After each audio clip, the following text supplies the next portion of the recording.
तो बच्चों आज हम लोग स्टार्ट करने जा रहे हैं लेसन 6 लाइब्रेरी क्लासेस के बहुत इंपॉर्टेंट टॉपिक को।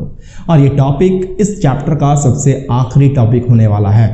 टॉपिक का नाम आप देख रहे हो, टॉपिक को हम कहते हैं ऑटो बॉक्सिंग एंड अनबॉक्सिंग। इस टॉपिक में होना क्या है, इस टॉपिक का यूज़ क्या है, किस तरीके से इसको करते हैं, इसको समझना बहुत ज़रूरी है।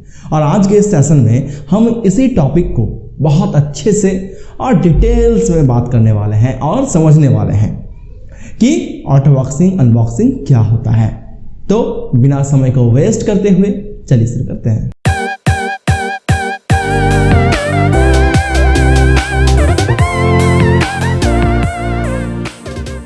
जब बात आती है ऑटो बॉक्सिंग की, नाम बड़ा अजीब सा है ना, ऑटो बॉक्सिंग, बट बहुत इंटरेस्टिंग है टॉपिक। सबसे पहले समझते हैं कि ऑटो बॉक्सिंग का मतलब क्या होता है। इस टॉपिक को सबसे पहले हम लोग जानते हैं कि ये क्या है। तो auto boxing is basically a process. कैसा प्रोसेस है ये?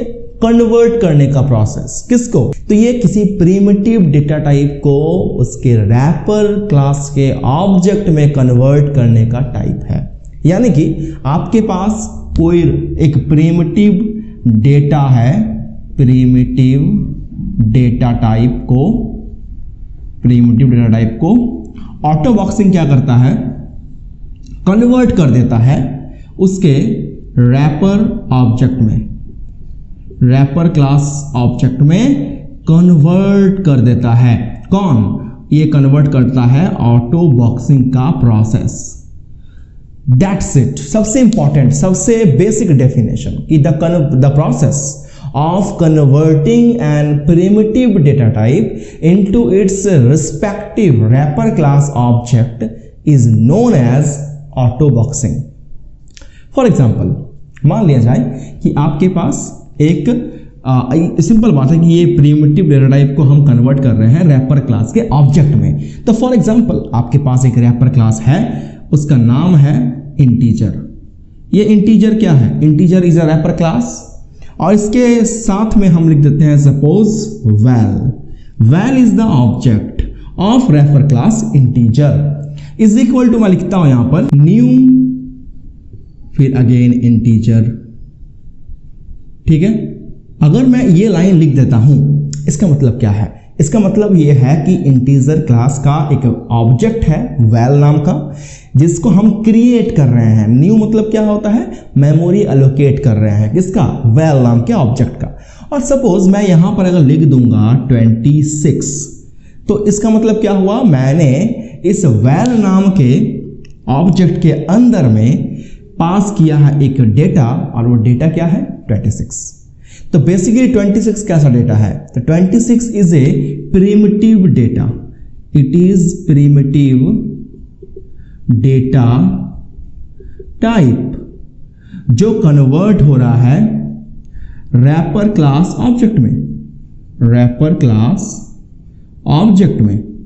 और यही कहलाता है, ये जो कन्वर्जन का जो प्रोसेस है, यही कहलाता है ऑटो बॉक्सिंग।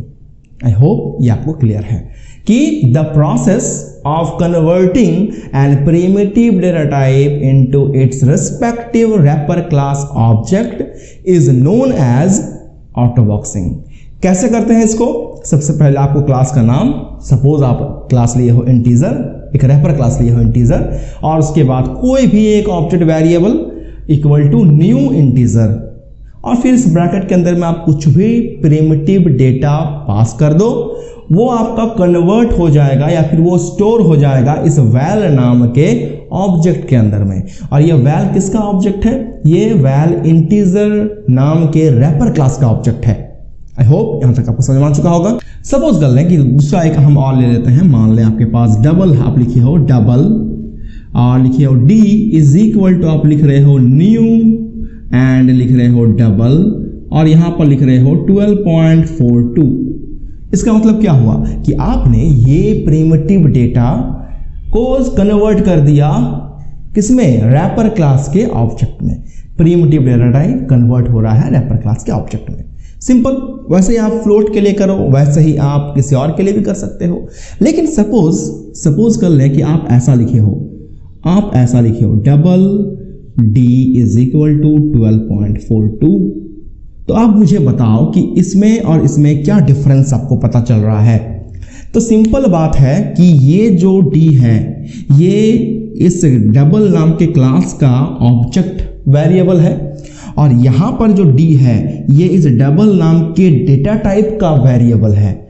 यहाँ पर ये क्लास का वेरिएबल है, यहाँ पर ये डेटा टाइप का वेरिएबल है, यानी कि ये प्रिमिटिव डेटा टाइप है उसका वेरिएबल, और ये है रैपर क्लास के ऑब्जेक्ट का वेरिएबल। दोनों में ये डिफरेंस है।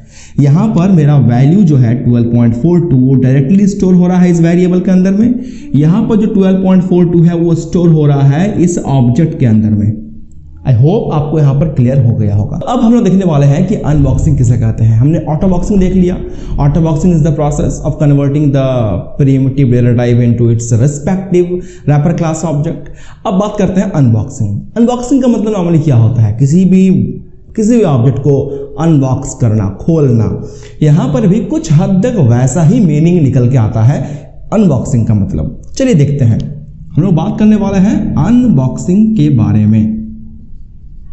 चलिए, तो अनबॉक्सिंग क्या है? Unboxing basically is a process, again it is a process of converting the wrapper class object into its respective primitive data type. यानी आपके पास कोई रैपर क्लास ऑब्जेक्ट है और उसे आप कन्वर्ट करना चाहते हो उसके रिस्पेक्टिव प्रिमिटिव डेटा टाइप में, तो इस प्रोसेस को कहते हैं अनबॉक्सिंग। यानी कि ऑटो बॉक्सिंग मैंने प्रिमिटिव को रैपर क्लास ऑब्जेक्ट में कन्वर्ट किया, और अनबॉक्सिंग में उसी रैपर क्लास के ऑब्जेक्ट को दोबारा कन्वर्ट कर रहे हैं प्रिमिटिव डेटा टाइप में। यानी कि ये अनबॉक्सिंग जो है ये ऑटो बॉक्सिंग का अपोजिट है। और मैंने शुरू में आपको बताया कि अनबॉक्सिंग कुछ हद तक किसी भी ऑब्जेक्ट को खोलने के जैसा है, बिल्कुल ऐसे ही है। हमने शुरू वाले प्रोसेस में प्रिमिटिव को ऑब्जेक्ट में कन्वर्ट किया, यानी कि ऑब्जेक्ट के अंदर में बंद किया, और अनबॉक्सिंग में क्या कर रहे हैं, उसी ऑब्जेक्ट को खोल दे रहे हैं और उसको डाल दे रहे हैं किसमें, प्रिमिटिव डेटा टाइप में। बस इसीलिए मैंने कहा कि बहुत हद तक सिमिलर चीज़ है। यानी हम अगर कहें एक ड्राइंग बना करके, तो हम कह सकते हैं कि हमारे पास कोई रैपर क्लास ऑब्जेक्ट के अंदर में डेटा होगा या कोई रैपर क्लास ऑब्जेक्ट होगा जिसे हम कन्वर्ट कर रहे होंगे किसमें, उसके रिस्पेक्टिव प्रिमिटिव डेटा टाइप में। और ये प्रोसेस कौन कर रहा होगा? इस प्रोसेस को कर रहा होगा अनबॉक्सिंग, यानी कि इस प्रोसेस को हम लोग कहते हैं अनबॉक्सिंग का प्रोसेस। फॉर एग्जांपल, मान ले आपके पास एक रैपर क्लास है इंटीजर, और इसमें आपने एक वेरिएबल लिया है वैल इज इक्वल टू, आप लिखे हो न्यू इंटीजर, और इसके अंदर हम लिख दिए हो 26। तो ये तो बेसिकली क्या है, ऑटो बॉक्सिंग है। अब हम क्या करेंगे, इस 26 को तो ऑलरेडी मैंने कन्वर्ट कर दिया है इस वैल नाम के ऑब्जेक्ट वेरिएबल में, बट अब इस ऑब्जेक्ट वेरिएबल को दोबारा कन्वर्ट करेंगे एक simple normal primitive data type में। कैसे? चलिए देखिए, हम लिखेंगे int, यानी कि ये हो गया मेरा डेटा टाइप, और सपोज मैं लिखता हूं y is equal to val, तो क्या होगा, ये जो मैंने लिखा है तो यहां पर मेरा रैपर क्लास ऑब्जेक्ट है, यहां पर मेरा रैपर क्लास ऑब्जेक्ट है जिसे हम कन्वर्ट कर रहे हैं प्रिमिटिव डेटा टाइप में, जिसे हम कन्वर्ट कर रहे हैं प्रिमिटिव डेटा टाइप में। तो ये जो मैंने लाइन लिखा है, ये सेकंड लाइन, ये मेरा कहलाता है ऑटो बॉक्सिंग, जहां पर हम एक रैपर क्लास ऑब्जेक्ट को कन्वर्ट कर रहे हैं उसके रिस्पेक्टिव प्रिमिटिव डेटा टाइप में।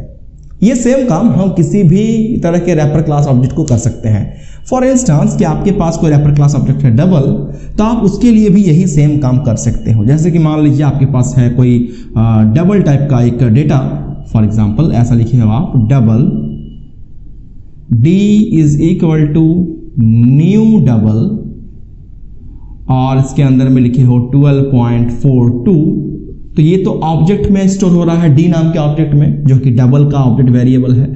और अगर आप इसके नीचे में लिख दोगे double e equal to d, तो इसका मतलब क्या हुआ, ये ऑब्जेक्ट को आप कन्वर्ट कर रहे हो एक प्रिमिटिव डेटा टाइप में। सिंपल।